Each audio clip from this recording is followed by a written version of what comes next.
Yes, our Texas standards, in current standards, include content standards and science practices, which have the current name of scientific investigation and reasoning.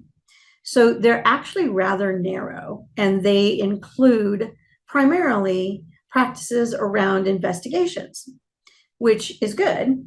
And there's a 40% requirement that 40% of instructional time be around investigations.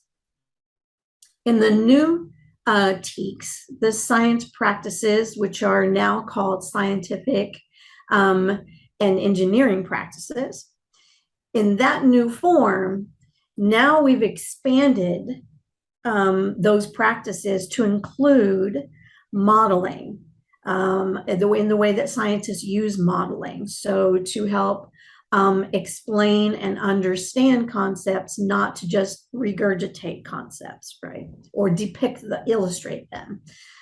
So we have modeling, we have constructing explanations explicitly in the standards where they weren't before. We have a mention of use of anchor phenomena or phenomena in general. There's specific ones around student discourse, like argument and talk, and thinking through sense making. So there's all kinds of new things added to those scientific and engineering practices that help us round out the approach of really helping students learn as if they were actual working scientists, doing the things that scientists do. So that makes the second dimension, first dimension being content, second dimension being the practices, that really fleshes out those practices a great deal more than what we saw before, what we had before.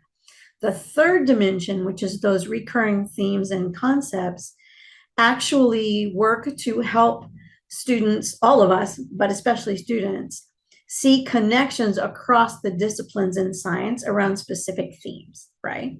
So if you're looking at physics and chemistry and biology and environmental science and marine science, when you're looking at all the different disciplines there are in our field, and then you look at things that tie them all together where there are commonalities.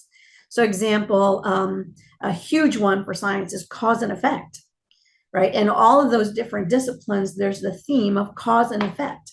This thing, when it happens, causes this consequence, or this result, or this change, or this shift.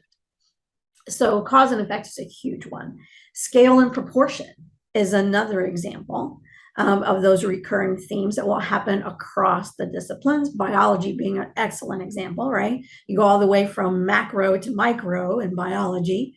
And so that kind of approach, where those themes are brought out more, both in the standards and hopefully in the curricula that are developed around those standards, is going to make a huge difference and allow people to really, teachers and students, to really integrate and blend all three of those standards together in a three-dimensional way.